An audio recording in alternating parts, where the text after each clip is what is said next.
4 beautiful sons, and we're just praying for Robert, get him back safely, and all the other soldiers back. I was in Desert Storm in 1990-91 and went over to Saudi Arabia. And as I say, I was a nuclear science officer, so I was in charge of chemical warfare stuff and had alarms out in the desert and all that sort of stuff. But I didn't think it, then that within a decade or so, here's my son going over to the same place. Right. Do your children share your passion for the animals? Robert really does. Robert really does, and in addition to that, he is probably one of the biggest Star Wars fans. He was born in 1977 when Star Wars came out, and I mean his collection of Star Wars. I've even sent him stuff over to Iraq, and he has a massive collection back in Springfield because he's in the military. He has just a barracks room when he goes to his base, so everything's at his home, waiting for him to. He has 2 more years to go, and then he'll decide if he wants to stay in the reserves. I had tried to get him to join the reserves, but the unit that he would have gone in was also activated. That was my old unit. Yeah. I retired 1 week before the unit got activated for the 2nd time. Now, I have gotten so much information. I've talked to so many people that my brain is a little cross-wired here. Now, did I understand correctly that one of the people involved with the museum was also in a Star Wars movie? Did I hear that right, or am I? Not in a movie. It's a friend of Bob White. Oh, a friend of Bob White's. Okay, I was going to acknowledge him too. So there was so many a friend of Bob's stories. was actually in the original Star Trek series. Okay, that's what it That's was. Charles Napier that played in the episode The Way to Eden. He was Adam. That was what I call the space hippies. We're going to have a convention in November, and we're trying to get him as our featured speaker at our keynote speaker at our banquet. And then we're having like Stanton Friedman, Peter Davenport. We're going to have John Greenwald of the Black Ball, who was very helpful with us, and then a lot of other, Franklin Carter, Daryl Sims, Heather Aarons, that's an abductee, just a really top lineup. Dr. Robert Golka, that does the Tesla experiments, and of course Dr. Jordan and me and Bob. So if you can make it, but it's not here. It'll be. Oh, it's very close to here. It's in Kimberling City, which is just south of here. Yeah. It's at the Kimberling Inn, which is it's right on the lake at the big Kimberling Bridge, where Table Rock Lake. That's one of the big major lakes of this area where they have the Branson Bell. Yeah. So we got this is going to air in plenty of time for you to make arrangements to come to the conference if you like and meet some of these really wonderful people. From what I hear, the accommodations are easy. Oh, yes. It's affordable, and they're just wonderful people. And this is a tremendous convention center. It has just everything you'd want to have right there at the center, and the restaurants and everything. And of course we have a special rate for our attendees at the hotel. And then we have this big convention facility where we're going to have the state-of-the-art audiovisual equipment for the lectures and workshops. And to remind you, Peter Davenport, the director of the UFO Reporting Center in Seattle, and his number is 206-722-3000. And Daryl Sims, we showed you footage of the alien implant removal, and so just come check it out. It's going to be quite a time. Did I leave out anything here that you'd like to?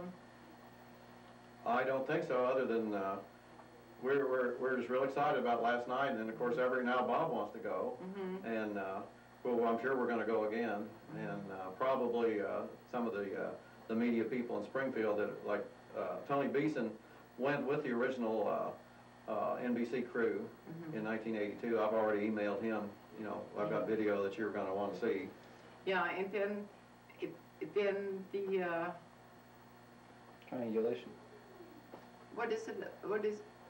Triangulation, trying to find the Spooklights. Oh, trying to find the Spooklights. Okay, let me finish my thought here. If you'd like to have footage of what happened last night, you can either go to my webpage and get a hold of me. Most of it will be on this show, or you call the museum. We haven't negotiated the price yet, but there is, they will let you know, what it is available for. So you can purchase it at the, through the museum here. And of course, there are links everywhere. And I'm supposed to ask you what? About trying to find the Spooklights, the origin. Well, another thing we've discussed was, now that you have global positioning satellites, where you can pinpoint your location to a couple of feet, is try to get positioning. We tried some of that back with, just surveying equipment. And then I did some laser tests, because you have, laser, because it travels in a straight line, and it has such a tremendous range, I can go to the moon and back, is maybe doing some laser surveying or triangulation with the GPS, where we can actually locate ourselves and then put us on the map. We, even our little Reed Spring now, they're coming around here and they're putting GPSs on all the, like the electrical meters. So everything's going into a computer map system, which we need to, to upgrade our maps. I have topo maps and aerial photos of this area, but if we can actually get positions on there, then we can make some real determinations. Yeah. Well, gee, this has really been interesting. Another person that I got reacquainted with is a gentleman named Larry, that was with you in Joplin, and we had a real headache with the RV. Mechanics couldn't figure it out, and Larry came and went right to the problem and fixed it. So thank you, appreciate it. Larry's our vice president, and he's. And you said she was the best mechanic in the Ozarks. Is that what you said? No, I didn't say that. What did you say? No, I said I could fix it. Okay. So thank you very much, and we hope the museum does well. We appreciate all the dedication you put into it, because things like that really belong to the world. Well, that was Bob's very first statement when he and his wife rediscovered the object. Yeah. When his sister passed away, his sister had possession of it all the years, and Bob and his wife agreed this belongs to the world, and the story of it, that's what we're trying to do, is find the truth about this. And Bob is now 72, and he said, before I die, I want to know the truth about this. That's all I want to know. Where did it come from? What is it? I know where I got it, but where did that come from? What was that? What was the bright light, the UFO? And what is this thing? What does it do? Is it some sort of a transmitter? If it's giving off some sort of radiation, if it's absorbing energy, it's a whole new ballgame since the first of the year. The spook light and the object and everything, it's all, we have a whole new field to look into. And here's one of my own personal thoughts, from the time the children go to school, we taught to be competitive. And one of the things that I run into, and I'm sure you do too, is being competitive is so bred in all of a sudden that we're really losing track of what it is we really need to do. And if we can just cooperate, we can go a long ways, can't we? We sure can. Yeah. So being competitive is fine, but there comes a time when we all kind of, have to work together. If you have an old monitor they can use, call somebody, cash donations, anything. We're a SETI site now, where the SETI at home, and I checked, we have almost 1,000 hours already. For when the computers are idle, they're doing calculations for SETI. We're going to put a terminal out in the front room. We have some computer terminals of UFO footage from NASA and other things like that. We're going to put our SETI terminal out there where the visitors can come and watch, because it's real interesting just watching the calculations being made. That's another thing we do, is we're a SETI at home terminal.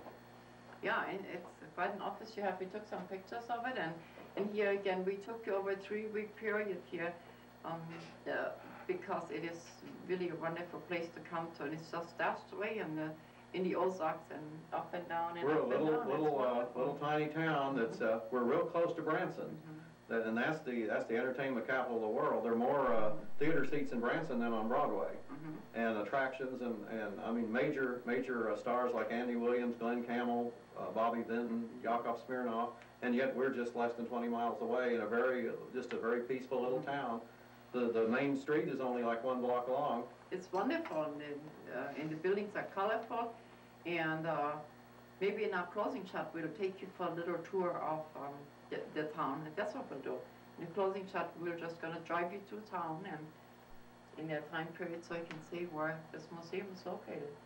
And you've been a wonderful guest tonight. Very happy to be with you. So happy you came out to see us. We just tuck it right along there, and so we're going to stay a few more hours, and probably see you next week. Monica, Ryan, Smith, Larry.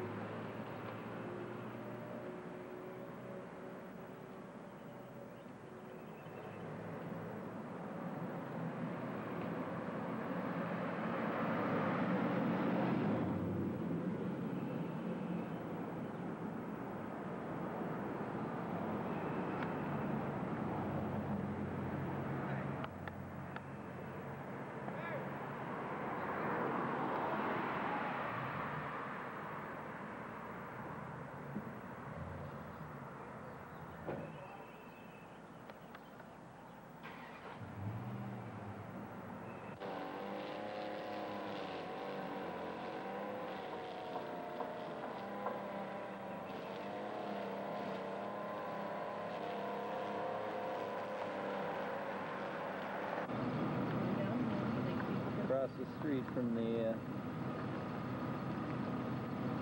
museum. There's a gift shop right there.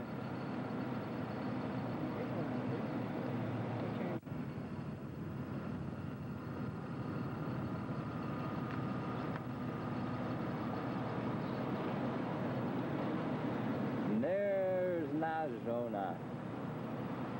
Looks like we're parked in the middle of the street, but it's really bus parking. Especially for the museum. Hello, Najona. Say hi to E.T. And this is the guy that did the painting on the side of the museum. Here's his shop.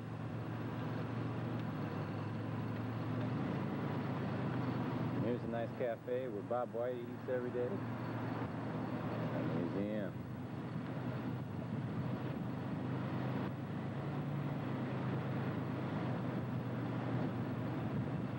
Little art galleries. There's all kinds of craftsmen out here in Reed Springs, all doing their own little thing. Come right in here, Mark. Right in here. Oh, well, into this body repair shop. There was a blacksmith here. And Bonnie and Clyde came through and picked up the blacksmith and had him drive them through Reed Springs because there were multiple roadblocks around the area. Yeah, I'm going through here. Here's City Hall.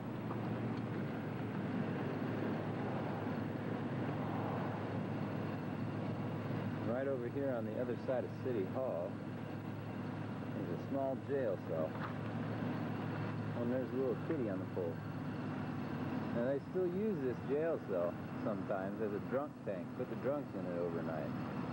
That's where that was the jail all those years. 1929.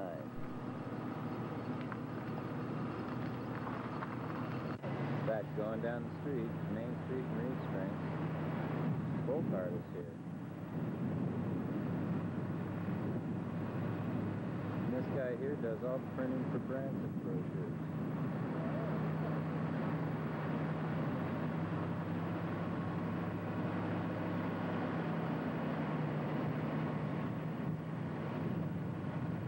Hey, another lighthouse.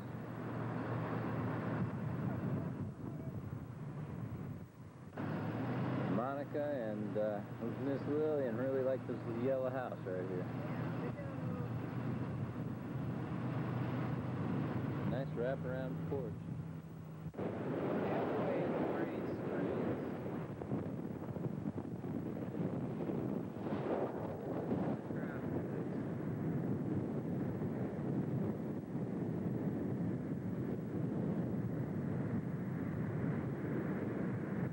Woods out here are pretty. They've got a lot of blackjack over it. They call it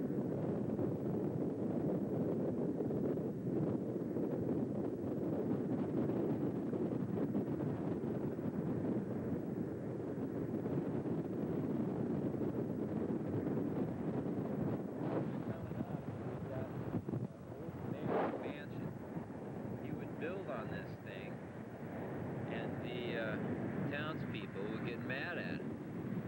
And the more they got mad at him, the more he'd build. And so it just got gigantic.